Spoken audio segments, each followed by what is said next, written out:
Hello and welcome. Let's observe Alan Jackson's cross against Jennifer McCabe. And I say against Jennifer McCabe because it really was against Jennifer McCabe. It was a beautiful display from Alan Jackson today. Today is May 2nd, 2025. Thank you for being here. On that video? I do, yes. You just walked in from frame right?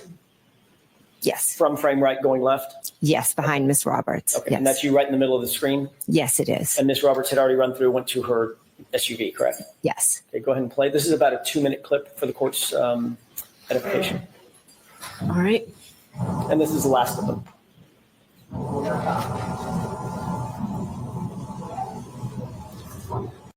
And if you're able to watch the video, you can see 34 Fairview, the house to the left.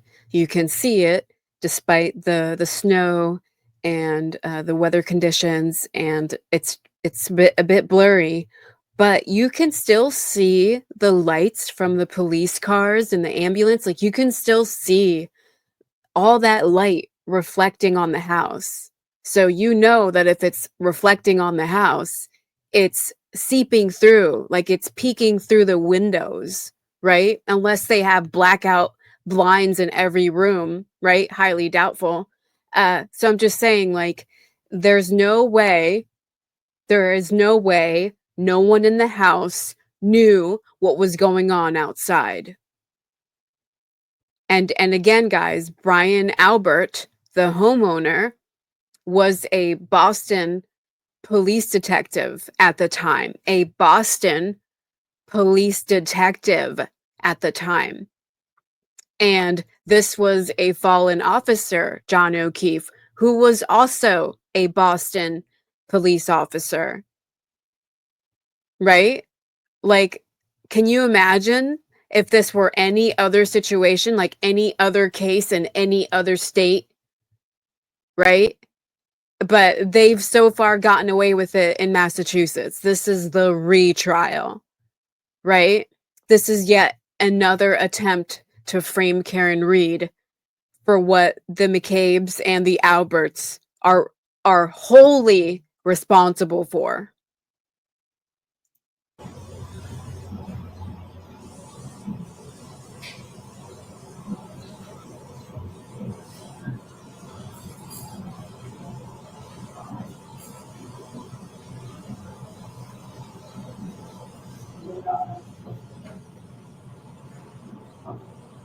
Mr. Wolt, can you pause it?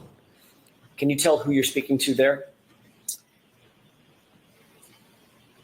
I think it's Mike Blank. Go ahead and play it.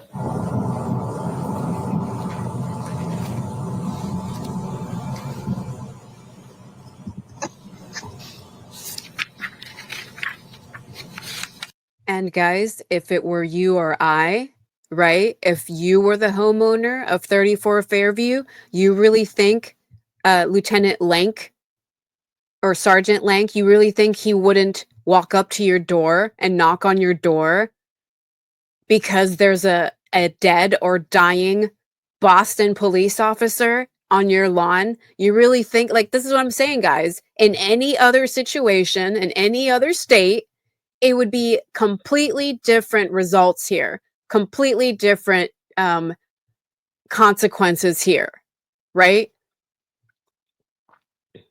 You really think that if this happened on your lawn, law enforcement wouldn't be banging on your door, not giving a damn if you're asleep or not? It's on your property, you know? It's on your fucking lawn. Like, Brian Albert and Nicole Albert were absolutely awake. And Lank didn't give a damn if they were awake or not. He wasn't going to bother them. He was going to let Jennifer McCabe, Nicole Albert's sister, give him the narrative. And I said this in earlier videos on my channel, guys. I said this in earlier videos. Jennifer McCabe is the chick you call on when you need a dirty job done. This is Jennifer McCabe at her best. This is her best work. A practiced liar, a practiced manipulator. You know, she had the story to tell Lank already. And not once did her sister come out, and not once did her brother-in-law come out, even though it was their house. And not once were either Nicole Albert or Brian Albert asked to come out or to open their door.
Yeah, just a moment, Your Honor.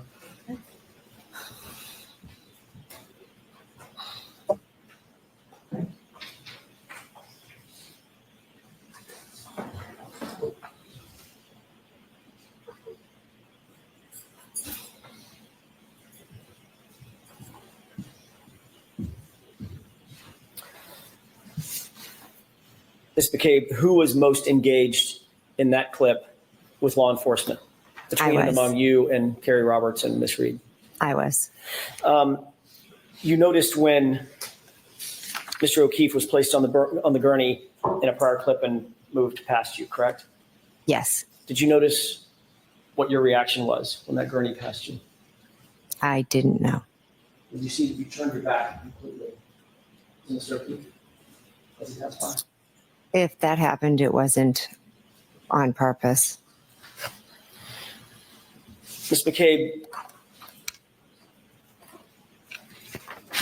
when you got to the scene, we can take that down. When you got to the scene at 6:03 in the morning, you immediately recognized, did you not, that this was an emergency situation, high intensity emergency situation, correct?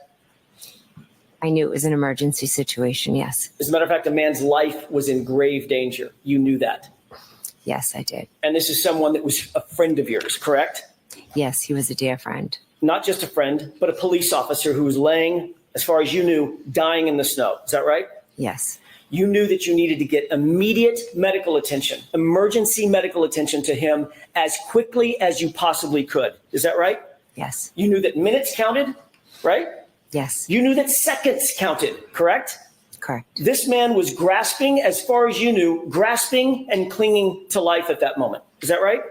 Yes. That's why you called 911, to get emergency personnel who are trained in CPR and life-saving measures to the scene, to the gentleman, to Mr. O'Keefe, as quickly as you possibly could, correct? Yes. You called 911 at about 6:03 and 35 seconds. Is that right? I don't expect you to know down to the second, but it was about a couple of minutes after 6. Right after, yeah, we found him, yes. And you're aware from the dash cam that Officer Seraph got there about 6:10, almost on the nose, right? I didn't pay attention to the time. You'll agree with me that there was about 6.5 minutes or so between the time you called 911 and the time Officer Seraph got there. Is that right? If that's what the dash cam says, yes. On that 911 call, you referred to John O'Keefe as a man passed out in the snow. Yes. You didn't say, this is my friend.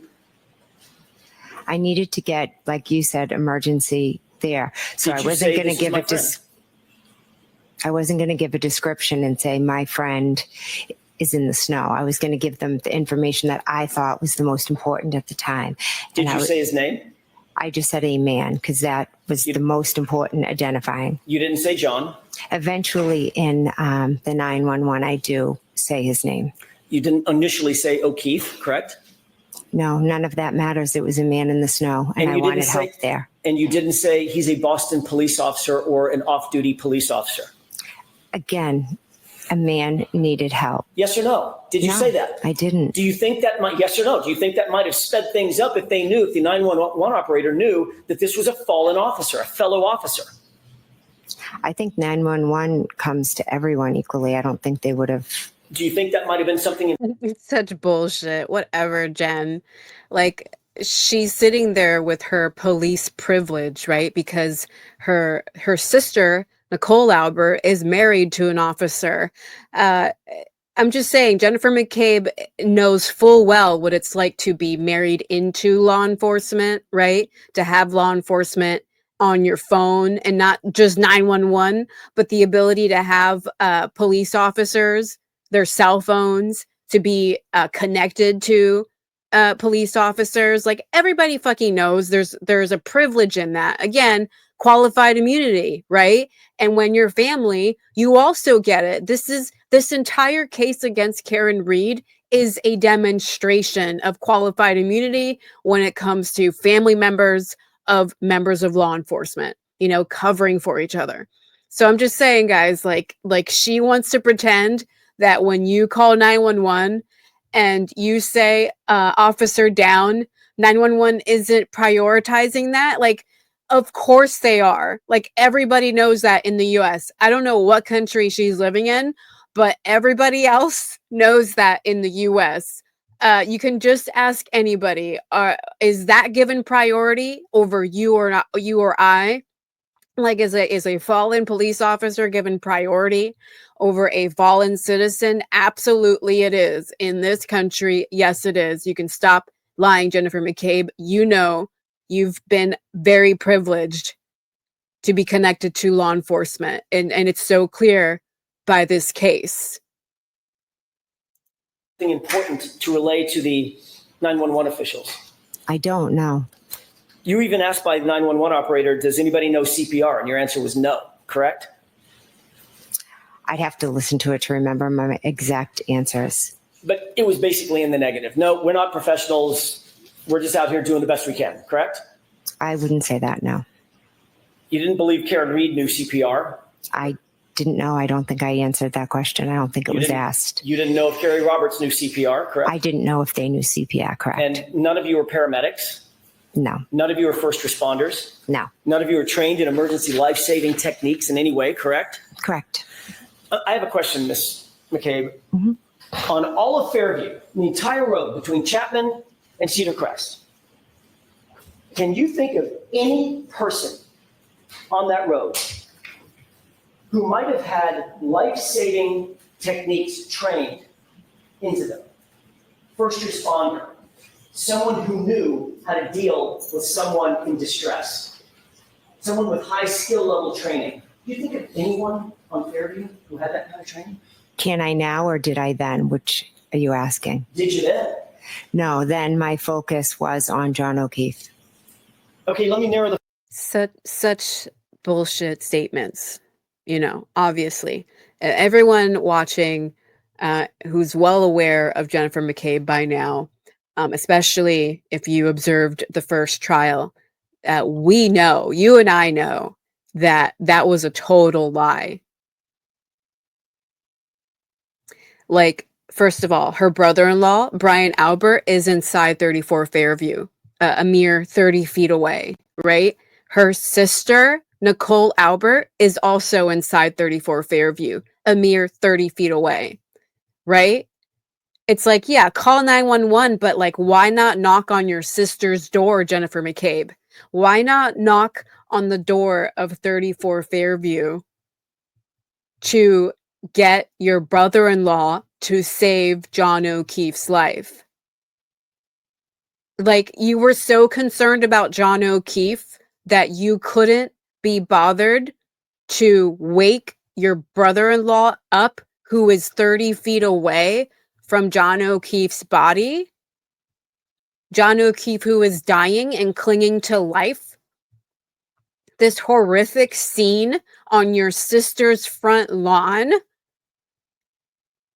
And you're just going to sit there and call 911 and I'm just going to let my sister sleep. I'm going to let my sister and her husband sleep. I don't want to disturb them. This is not their problem. Like, bullshit.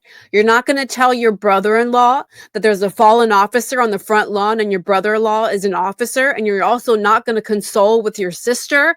You're not going to fucking talk to your own sister that there's a dying man on her front lawn. You guys are not going to console each other and cry together that John O'Keefe is dying on your front lawn. Like, give me a break, Jennifer McCabe. For the focus. How about on the property? How about at 34 Fairview? Could you think of anyone that was a first responder who would have life-saving training, life-saving technique training under his belt? Yes, my brother-in-law, Brian Albert. And you didn't go in the house, did you? No, I did not. When you arrived at the scene, you didn't go in? Not until much later, correct? Our focus was John. You knew that Brian Albert was inside the house. You'd just been with him hours earlier, correct? Yes. You knew that his window was 30 feet away. You're staring at it. You could look at it if you wanted to, correct? It's off to an angle. And you didn't go in the house then either. I did not know. You knew that John O'Keefe was clinging to life during those precious minutes and seconds. Is that right? I did, yes. And you also knew that Brian Albert, your brother-in-law, was a first responder trained to deal with people in that kind of distress, correct? In that moment, my only thoughts were John and everything we could do for John. And you knew that there were warm blankets inside the house. Is that right? I did, yes. There were warm blankets in the house. And you still never went in, did you? No, I went and attended to John because once I finished calling 911, I went over to John and Kerry Roberts asked me to take over compressions. So I felt like that was more important and 911 was on the way. I never thought about going in the house. I just thought, how can I help John? You never thought about going in the house, but you did pull out your cell phone. And not to be sexist here, but like there are 3 women, right? Kerry Roberts, Karen Reed, and Jennifer McCabe, right? 3 women, right? And she doesn't think to call Brian Albert a man, a burly man who has MMA fighting experience, right? A guy who can move John if he needs to, right? She doesn't think of any of this. She doesn't want to call her brother-in-law to come outside, and say, hey, they're doing chest compressions, but you're a lot stronger or whatever, like nothing, guys. She's more concerned about letting her sister and her brother-in-law sleep. She keeps telling the jury and the courtroom that her focus was John, but clearly more concerned about letting her sister and her brother-in-law sleep than saving John's life. Because if she really wanted to save John's life, she would have called her sister and her brother-in-law. She would have banged on that door of 34 Fairview. She would have screamed and hollered for them to come outside, because the more people who can help, the better. And again, Brian Albert had training in life-saving training. That's what every police officer has to have, bare minimum. Ridiculous. This woman is ridiculous. And make 2 phone calls, didn't you? After I called 911, I tried calling my sister, yes. While John was out in the cold, clinging to life, you weren't doing chest compressions at 6:07 and 6:08, were you? I was walking over when I was calling. You were calling your sister on the phone, weren't you? I was calling them to see if they would come out, but I was going right over to work on him. And you could have walked 25 feet to the front door, walked in the house, and screamed for Brian Albert to come out and help you in those precious seconds and minutes, couldn't you? That would have taken me away from helping John, getting Kerry blankets, giving him compressions. And making those 2 very important phone calls at 6:07 and 6:08 that you say were not answered. Correct? They were not important phone calls. I tried to call my sister, and then I focused on John. They were not important phone calls, but they were important enough for you to make while John is clinging to life right there in front of you, right? Yeah, guys, like when you're in a hurry and you are 10 feet away right? 25 feet away, 30 feet away from your sister's front door to her house. You're going to bother to look through your contacts or, press multiple buttons on your phone and give her a call, hoping she'll answer. It's an emergency situation, right? And the only person behaving like it's an emergency is Karen Reed and maybe a little bit of Carrie Roberts, but Carrie Roberts more so is focused on how crazy, quote, crazy Karen Reed is behaving rather than being understanding of Karen Reed. It's like Carrie Roberts, the way she described that morning was as if she was so bothered by Karen, more so than she was grieving for John O'Keefe. That's what I got from Carrie Roberts' testimony about January 29, 2022.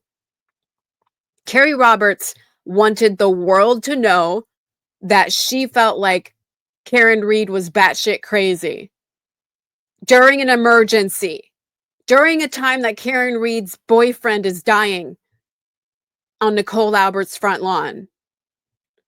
Karen Reed is acting crazy. Like Carrie Roberts wants to highlight that, right? More so than the fact that John O'Keefe was dying or the fact that Brian Albert couldn't be bothered to go outside to check it out, or Nicole Albert or anybody else who was inside the house. Carrie Roberts accused Karen Reed of being crazy, but not the people who were living at 34 Fairview not coming out to save someone's life. That's not crazy. That's not psychotic to not help save someone's life.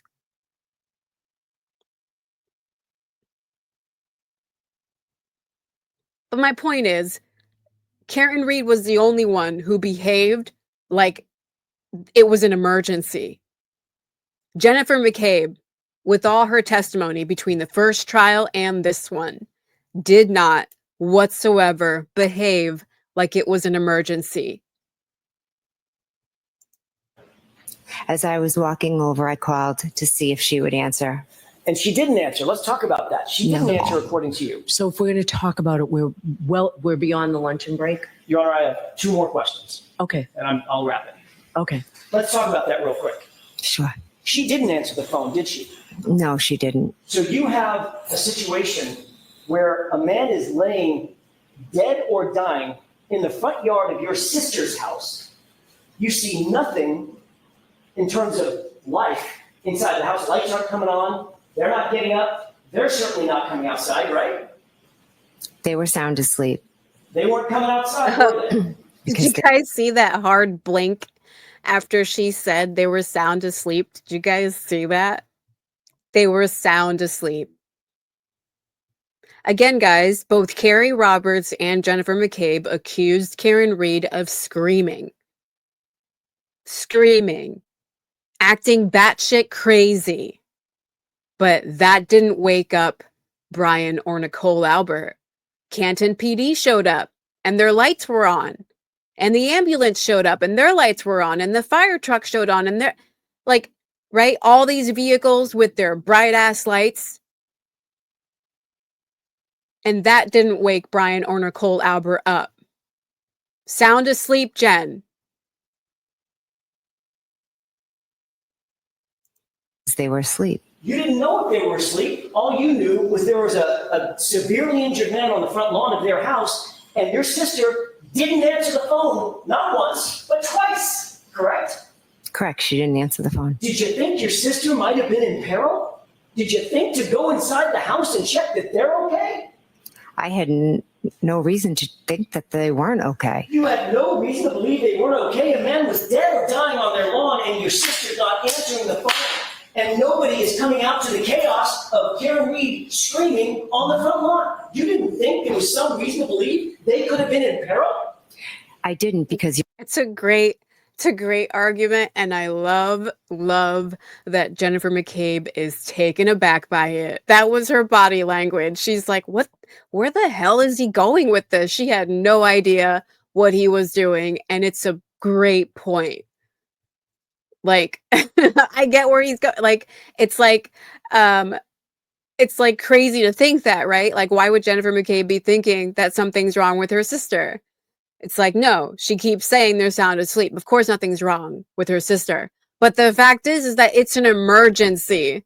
And the way in which Alan Jackson is questioning her right now, he's questioning her in a rapid pace as if it's an emergency. He's trying to simulate an emergency. And it's great. It's a great performance by Alan Jackson. But again, an excellent point. It's like, why aren't you banging on their damn door? You're right there. You're right there. This is your sister's house. This is your sister's lawn. And John O'Keefe is dying on your sister's lawn. Because your client was screaming she hit him. She had a cracked taillight. She was crying. You guys see that? You guys see that? This is Jennifer McCabe yet again. She hasn't changed, guys.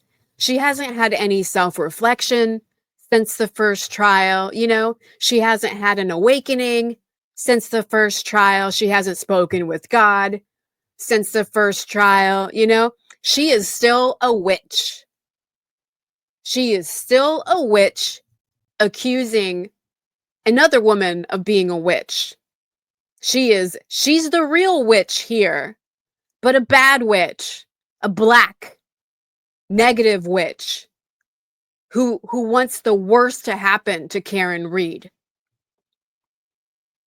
Because the worst happening to Karen Read means Jennifer McCabe's sister, Nicole Albert, is scot-free. And Nicole Albert's husband, Brian Albert, is also scot-free. You see, this is Jennifer McCabe's continual attempt to plant seeds in the minds of the jury. She did it in the first trial, and she's doing it again in this trial. And she should absolutely be reprimanded for it by Judge Bev, but we all know Judge Bev by now. She's not going to do that. She's been allowing Jennifer McCabe to run the courtroom.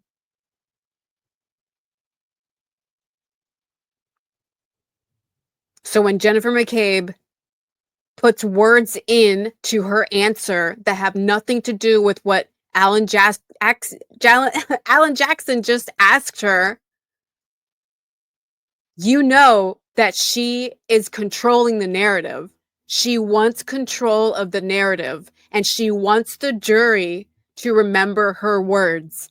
This is Jennifer McCabe manipulating the jury with this narrative that Karen Read said I hit him and that taillights were left next to John's body, which they were not. Remember, guys, law enforcement was there. Law enforcement took John O'Keefe and placed him in an ambulance, and he was transported to the Good Samaritan Hospital. They did not collect taillights then. They did not collect taillight pieces at the time John O'Keefe was transported to the Good Samaritan Hospital. They did not. They collected taillight pieces at 34 Fairview after Karen Read's SUV had already been in their possession, in law enforcement's possession. After they took Karen Read's SUV, then they found those taillight pieces. So when Jennifer McCabe says that Karen Read said I hit him, even though it's not on any recording, it's not on any police report, it's not documented anywhere, not by first responders, not by law enforcement, not by the McCabes, and not by the Alberts. They thought about that lie before the first trial. They didn't think about that lie when they were at the grand jury. They thought about that lie before the first trial, and that was their narrative during the first trial. in no police report, in no video recording, in no audio recording is Karen Reed documented saying the words, "I hit him." But Jennifer McCabe wants to manipulate this jury into thinking that Karen Reed said, "I hit him." And she wants to give this jury a false fact. It's not a fact that the taillight pieces were found next to John O'Keefe's body. It is a lie. And that is also nowhere in any police report. They did not find taillight pieces when they picked up John O'Keefe's body. They found those pieces later in the morning, after they already had Karen Reed's SUV in their possession. She hit him. I didn't, but my focus.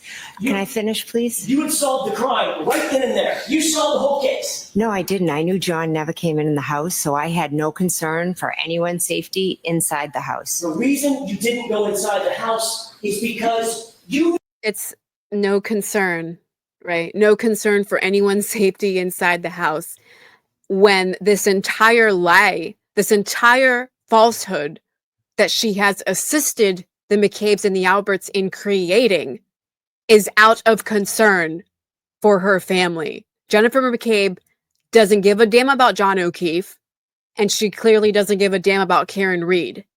And she doesn't give a damn about either of their families, right? Because she doesn't want the O'Keefes to know the truth, and she also doesn't want the Reeds to know the truth, right? Jennifer McCabe doesn't give a damn about anybody but herself and her Canton Club, which includes members of her family.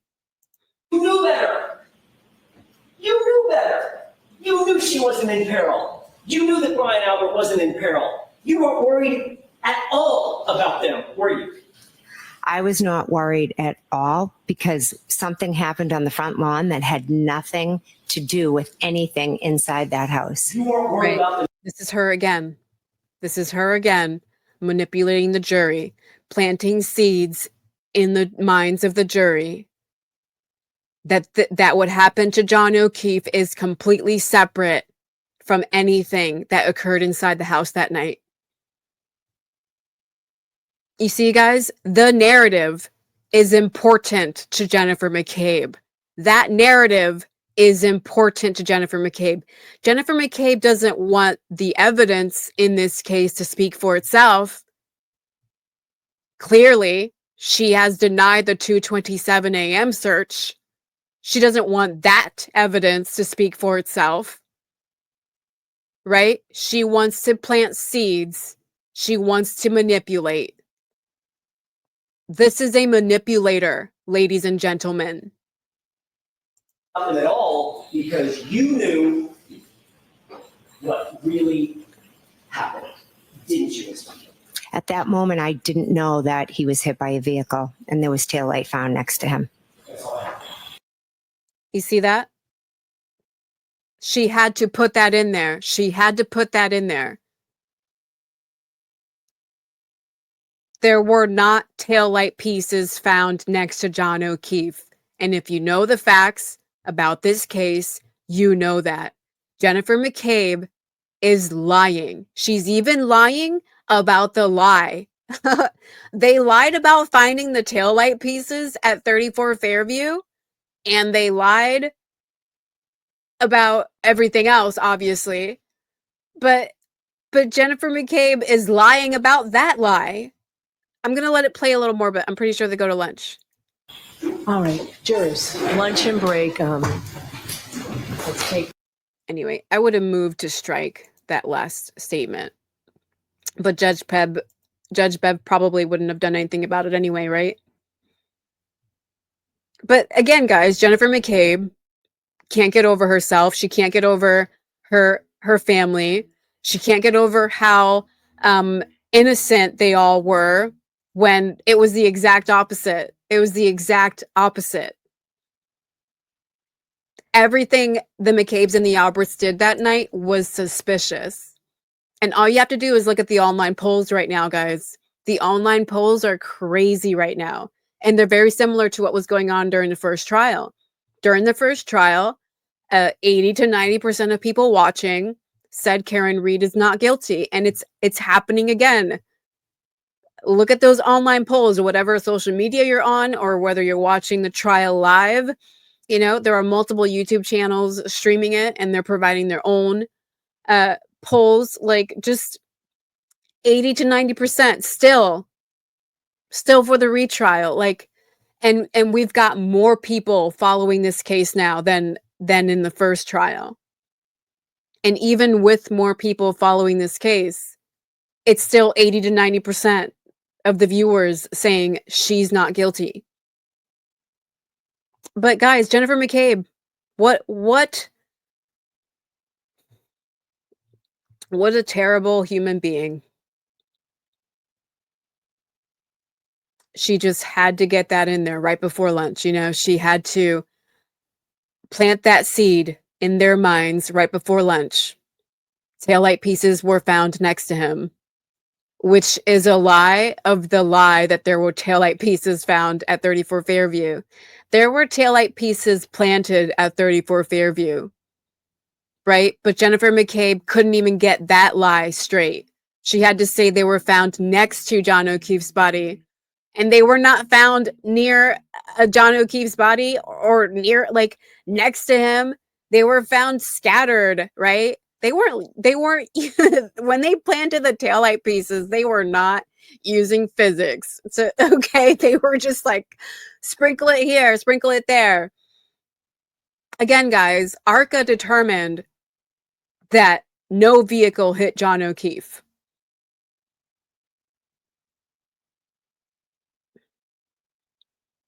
And Jennifer McCabe herself, even though she was looking out that door, Jennifer McCabe herself just said that she didn't know John O'Keefe was hit by a vehicle. She didn't know, right? She didn't hear anything. That's what she's really saying. She didn't hear anything because it didn't happen. She knows what happened. You know, I used to like be on the fence about Jennifer McCabe. I used to think, well, maybe it's just the guys that know what happened. Maybe it's just Brian Albert, Brian Higgins, and Colin Albert, Chris Albert, Kevin Albert. Maybe it's just all the Alberts that know what happened. And somehow, like Jennifer McCabe and Nicole Albert, they were like somewhere else. Maybe they don't, Carrie Roberts, maybe they don't all know what happened. But with how much preservation Jennifer McCabe has put into this, not just for the first trial, but now the retrial, she is willing to put her body, her freedom on the line. Like, holy crap, like that's not love, by the way. You know, she doesn't love her family. That's not love. Blind loyalty is not love. But she's clearly willing to put her own freedom on the line for her family. Again, she was out there willing to talk to law enforcement when she could have just called her brother-in-law or her sister. She could have just banged on their door. I mean, that's what I would have done. You know, if it were my sister or my brother, I would have been like, law enforcement's here, dude. This is your house. You need to talk to them. I'm not going to talk to them. But she has been protecting them since this happened to John O'Keefe. Jennifer McCabe absolutely knows what happened to John O'Keefe. Absolutely. She knows the truth. And she has been protecting her sister, Nicole Albert, and her brother-in-law, Brian Albert, since that morning, since this happened to John O'Keefe. And maybe she's protected them before, when they fucked up before. She has demonstrated that she is willing to provide cover for a murder. So who knows what else Jennifer McCabe had to cover them for. I will leave the link to the hearing in the description below. Thank you for watching.